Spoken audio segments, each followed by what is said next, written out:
So hi everyone, welcome back to my YouTube channel. आप देख रहे हैं सोनाली क्रिएशन। और आज की वीडियो में मैं आपके साथ ये प्यारी सी ब्लैक कलर की तुलिप स्क्रंची मीडियम साइज की शेयर करने वाली हूँ। मैंने अपने चैनल पे एक सीरीज स्टार्ट की थी जिसमें मैंने आपको बताया था कि मैं स्टेप बाय स्टेप सारे ही साइज की स्क्रंची अपने चैनल पे बताऊंगी।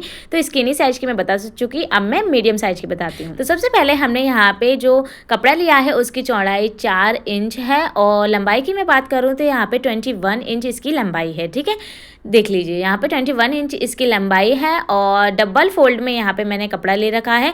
फैब्रिक की मैं बात करूँ तो सैटन फैब्रिक है, यहाँ पे कपड़ा सैटन है जो कि जर्मन सैटन है, पतला वाला। ठीक है, जो एक और मोटा वाला सैटन आता है वो भी आप यूज़ कर सकते हो, जो कि मार्केट में 50 रुपये मीटर अवेलेबल आराम से आपको मिल जाएगा। ठीक है, अब यहाँ पे दोनों कपड़े के किनारे को हम पकड़ते हुए सीधी साइड कपड़े की अंदर है और उल्टी साइड ऊपर की तरफ है हमारी, और इस किनारे को हम सिल लेंगे। ठीक है, सिलाई हम 2 लगाएंगे, एक लगाने के बाद में इसमें डबल से सिलाई लगाएंगे जिससे ये सिलाई पक्की हो जाए हमारी। ठीक है, अगेन मैं आपको बता दूं जर्मन सैटन है इसलिए ये थोड़ा सा फिसलता भी ज़्यादा है और पतला भी बहुत ज़्यादा है, इसलिए इसे थोड़ा सा केयरफुली सिलना पड़ता है, वरना ये फिसलता बहुत है, टेढ़ी मेढ़ी सिलाई हो जाती है इसमें। ठीक है, तो अब यहाँ पे हम इस सिलाई को ऐसे सेंटर में बीच में लेकर आएंगे, कुछ इस तरीके से बीच में लाके इसको अंदर वाले फैब्रिक को कुछ इस तरीके से देखिए फोल्ड कर लेंगे। जितना पतला हो सकता है उतना फोल्ड कीजिए, किनारों को ऐसे मिलाइए और इस तरीके से किनारे दोनों पकड़ते हुए अब आप इस पर सिलाई लगाइए।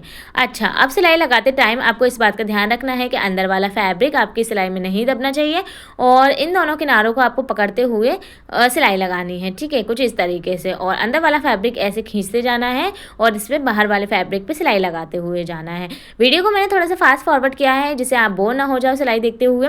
तो सिलाई बस सिंपल ही है इसलिए मैंने थोड़ा सा फास्ट फॉरवर्ड कर दिया था उसको। तो देखिए दोनों सिलाई पे सिलाई मिलाते हुए कुछ इस तरीके से आधे इंच के गैप छोड़ते हुए हमें इस पे सिलाई लगानी है। सिलाई जैसे मैं आपको वीडियो में दिखा रही हूँ सेम उसी तरीके से लगेगी, किनारे किनारे दोनों मिलाते हुए सिलाई लगेगी और बीच में से कपड़ा इस तरीके से आप खींचते जाएंगे तो नीचे तक का पूरा कपड़ा निकलता जाएगा और आपकी सिलाई कंप्लीट होती जाएगी। ठीक है, तो अच्छा आपको अगर नहीं पता है तो मैं आपको बता देती हूँ कि मेरे चैनल पर स्टेप बाय स्टेप आपको स्क्रंची की वीडियो मिलती जाएंगी। तो अगर अब तक अभी आपने मेरे चैनल को सब्सक्राइब नहीं किया है तो सब्सक्राइब कर लीजिएगा। ठीक है, अब यहाँ पे हमने आधे इंच से लेकर 1 इंच का आपको गैप छोड़ देना है बीच में। तो देखिए हमने यहाँ पे 1 इंच का गैप छोड़ दिया है, इसी गैप में से हम हमारे स्क्रंची का फैब्रिक सीधा करेंगे और इसी गैप में से हम हमारी इलास्टिक इस स्क्रंचीज में डालेंगे। ठीक है, तो यहाँ पे सैटन फैब्रिक जो होता है बहुत ज़्यादा सिल्की होता है तो वह इजीली सीधा हो जाता है। थोड़ा सा इसे प्रेस कर लिया है हमने, से सीधा हो गया। ठीक है, उसके बाद इलास्टिक की मैं बात करूँ तो यहाँ पे 8 इंच की मैंने इलास्टिक ली है, सेफ्टी पिन की हेल्प से हम इलास्टिक इस स्क्रंचीज में डालेंगे। ठीक है, तो अब देखिए यहाँ पे जो हॉल हमने छोड़ा था 1 इंच या आधा इंच का आप छोड़ सकते हो, तो यहाँ पे जो हॉल छोड़ा था उसी हॉल में से हमें इलास्टिक इसके अंदर डालनी है। और तो बस देखिए इसको इलास्टिक को डालने के साथ साथ हमें दूसरा वाला सिरा भी हाथ में पकड़ लेना है जिससे वो अंदर ना चला जाए, और बाकी पूरे में ही अपनी इलास्टिक अच्छे से डाल देनी है। ठीक है, इलास्टिक डालने के बाद सेफ्टी पिन को आराम से बाहर निकाल लीजिए, दूसरा किनारा पकड़े रखिए वरना वो अंदर चला जाएगा। अब सेफ्टी पिन को ऐसे करके बाहर निकाल लेंगे हम।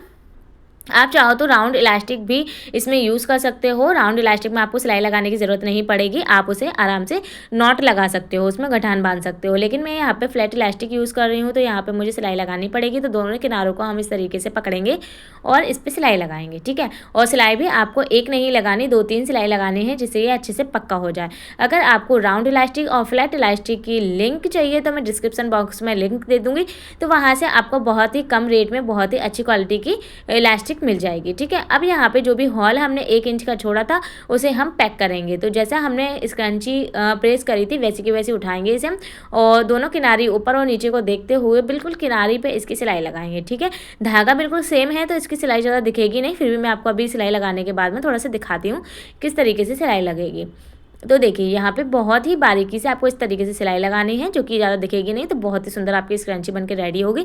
बाकी कपड़े को कुछ इस तरीके से करते हुए आपको बिल्कुल सीधी कर लेना है अपनी स्क्रंची को। ठीक है, जर्मन सैटन है, थोड़ा सा पतला है, अनइवन हो रही है थोड़ी सी स्क्रंची, मगर कोई दिक्कत नहीं है, स्क्रंची है बहुत सुंदर बन गई है। ठीक है, अब मीडियम साइज की स्क्रंची तो हमारी रेडी हो चुकी है। अब यहाँ पे हम डोरी के लिए 20 इंच लंबा कपड़ा ले रहे हैं और 1 इंच की चौड़ाई इस कपड़े की हमने रखी हुई है। ठीक है, लाइट ग्रीन कलर का कपड़ा है ये भी साटन ही है, ठीक है। और ये दूसरी तरीके का साटन है। जो मैं मोटा वाला बताई थी, ये थोड़ा सा मोटा वाला साटन है, ठीक है। जो हमारे कपड़े का अस्तर आता है ना, कपड़ों का अस्तर आता है रेडीमेड सूट या फिर नॉर्मल जो सूट का अस्तर आता है, वो वाला है, ठीक है।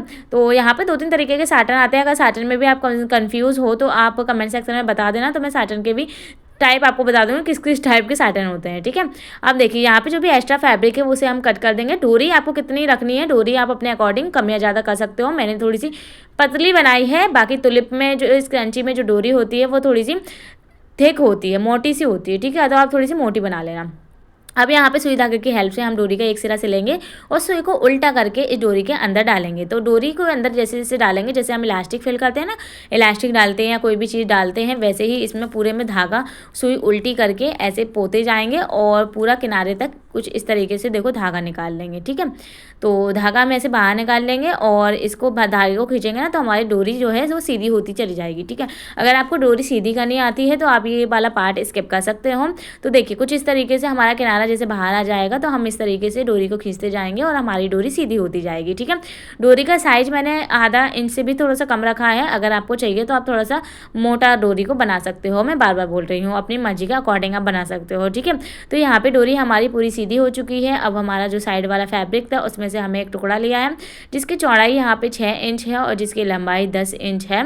और अब इस कपड़े को हम डबल फोल्ड करके बराबर में कट कर लेंगे। अगर आपके पास 2 टुकड़े हैं तो आप 5-5 इंच के कट कर सकते हो, ठीक है। तो मेरे पास एक पूरा अवेलेबल था तो फिर मैंने इसे ही ले लिया और अब हम इसे बीच में से कट कर लेंगे, क्योंकि 2 तुलिप बनानी है हमें। तो सबसे पहले हमें एक फैब्रिक को अलग रख देंगे और दूसरे फैब्रिक से ऐसे लंबे में इसको फोल्ड करना है, ठीक है। आड़े में मत करना, जो ऐसे लंबाई में हमने किया है ना, ऐसे लंबाई में आप इसे फोल्ड करना उल्टी साइड पे, सीधी साइड इसके अंदर की तरफ रहेगा, ठीक है। और ऊपर की तरफ हम सिलाई लगाएंगे इसमें, और दूसरे वाले को भी ऐसी लंबाई में फोल्ड करते हुए इस पर भी हम सिलाई लगाएंगे। सिलाई वही आधे इंच के गैप पे आपको लगानी है, जिससे सिलाई आपके निकल नहीं जाए और एक्स्ट्रा जो भी धागे हैं उसे हम कट कर देंगे, ठीक है।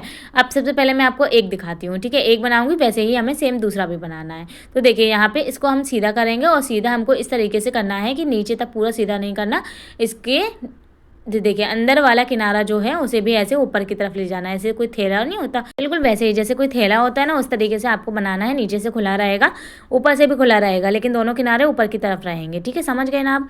इस तरीके से दोनों को आपको सीधा कर लेना है, फैब्रिक को इस तरीके से। और फिर एक सुई धागा लेना है। सुई धागे की हेल्प से आपने जो भी किनारी, जो ऊपर की तरफ जो किनारी दिख रही है ना आपको, वो वाली किनारी को ऐसे सुई धागे की हेल्प से छोटे छोटे टाँके लगाने हैं। छोटे छोटे नहीं, एक्चुअली बड़े बड़े टाँके लगाने हैं आपको, क्योंकि जब हम इसमें डोरी डालेंगे ना तो इसको खींचेंगे तो ये सिमट के जरा सा हो जाएगा कपड़ा, इसलिए आपको थोड़े से बड़े बड़े टाँके लगाने हैं, ठीक है। कलर बिल्कुल सेम है, इसलिए आपको शायद समझ में ना आए, इसलिए मैं बोल कर समझा दे रही हूँ कि आपको बड़े बड़े टाँके लगाने हैं। जैसे हम सुई धागे से कपड़े सिलते हैं ना, सेम आपको वैसे ही सिलना है। अगर आपको कपड़े सिलने भी नहीं आते हैं तो भी आप ऐसे टाँके लगा सकते हो, और अगर आप बिगनर हो तो आराम से इस तरीके से आप सिल सकते हो। इसलिए मैंने वीडियो को फास्ट फॉरवर्ड नहीं किया है और मैं एक आपको बिल्कुल ईजिली और प्यार से और धीरे धीरे बनाना बता रही हूँ, ठीक है।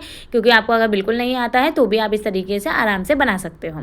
तो अब देखिए यहाँ पर आपका ये इतना आपने सिलाई लगा ली है। उसके बाद जो डोरी है, डोरी का एक सिरा लेंगे और ऐसे नीचे की तरफ से, जो नीचे की तरफ से आप जगह छोड़ी है दिख रही है, उसी को आप उसी में से आप ये डोरी डालेंगे और ऊपर की तरफ ऐसे खींचेंगे, ठीक है। जहाँ हमने सिलाई लगाई है उस वाली धागे को हम खींचेंगे तो वो ऐसे पैक हो जाएगा, समझ गए। इसलिए हमने वो लगाया था। अगर हम ऐसे ही पैक करेंगे तो वो अच्छे से चुन्नट नहीं बनेगी और अनइवन सा फैब्रिक हो जाएगा। अब आप चाहो तो सुई धागे की हेल्प से भी इसे पक्का कर सकते हो, लेकिन मुझे थोड़ा सा ये फैब्रिक थोड़ा सा ज़्यादा ही लग रहा था, बड़े बड़े तुलप बन गए थे मेरे, तो इसलिए फिर मैंने थोड़ी सी सिलाई लगा दी कि थोड़ा सा फैब्रिक भी अच्छे से दब जाएगा और पक्का भी हो जाएगा हमारा, ठीक है। तो अब देखिए यहाँ पे हमने इसे सिलाई लगा के सीधा कर लिया है।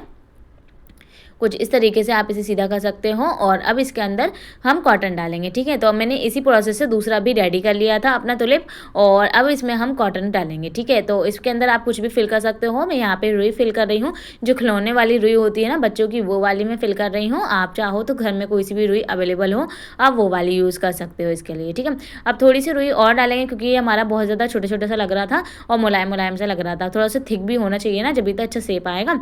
अब देखिए यहाँ पे इसमें आप फिर से अगेन आपको सुई धागा लेना है, सेम कलर का धागा लेना है आपको, और ऐसे पकड़ते हुए अंदर की तरफ गठान दिखना नहीं चाहिए, गठान अंदर की तरफ होनी चाहिए हमारी धागे की, और कुछ इस तरीके से टाँका लगाना है। पहले ऐसे बीच में टाँका लगाइए आप, 1 2 3 लगा लीजिए आप, जिससे ये पक्का हो जाए। उसके बाद ये साइड में से घुमा के इसमें से भी बीच का कपड़ा उठाना है, और इस साइड का भी आपको ऐसे बीच में से कपड़ा लेना है। ठीक है, आई होप आपको अच्छे से दिखाई दे रहा होगा। ठीक है, मैंने बहुत ही पास से और बहुत ही आराम से दिखाया है। तो इस तरीके से इस वाले को भी ऐसे 2 या 3 टाँके लगा के पक्का कर लेना है, जिससे ये टूटे नहीं और निकले नहीं। ठीक है, और धागे की चिंता मत करें, धागा आपका दिखेगा नहीं क्योंकि सेम कलर है, तो साटन में इतना ज़्यादा समझ में भी नहीं आएगा। और एक्स्ट्रा धागा है उसे कट कर लीजिए। ठीक है, तो यहाँ पे हमारा एक तुलिप बनके रेडी हो गया है। इसे एक सा करेंगे और इसी तरीके से हम दूसरा भी तुलिप अपना रेडी कर लेंगे। तो देखिए यहाँ पे ये दोनों ही नीचे के हमारे हैंगिंग रेडी हो चुके हैं। अब इसे हम स्क्रंची में लगाएंगे। तो स्क्रंची में आप कहीं पे भी लगा सकते हो, अगर आप चाहो तो थोड़ी सी चुन्नट ऊपर की तरफ करके नीचे की तरफ लगा दीजिए। ठीक है, तो यहाँ पे ऐसे डोरी को डालेंगे। उसके बाद हम जैसे बो बनाते हैं या फिर किसी में भी गठान लगाते हैं, वैसे गठान लगाना है पहले, और जैसे हम जूतों के रिबन लगाते हैं वैसे ही आपको ये स्क्रंची के रिबन ऐसे करके बांधने हैं, जो कि बहुत सुंदर लगेंगे बनने के बाद। मेरे पास थोड़ी सी लाइट ग्रीन की डोरी थी, इसलिए इसका कलर लाइट ग्रीन दिख रहा है। बाकी एक बार ज़रूर बना के देखिएगा, बहुत ही प्यारी बनके ये रेडी हुई है। तो चलिए, अब अगर मेरी वीडियो पसंद आती है तो इसे एक लाइक करना, मेरे चैनल को सब्सक्राइब करना। मिलते हैं नेक्स्ट वीडियो में।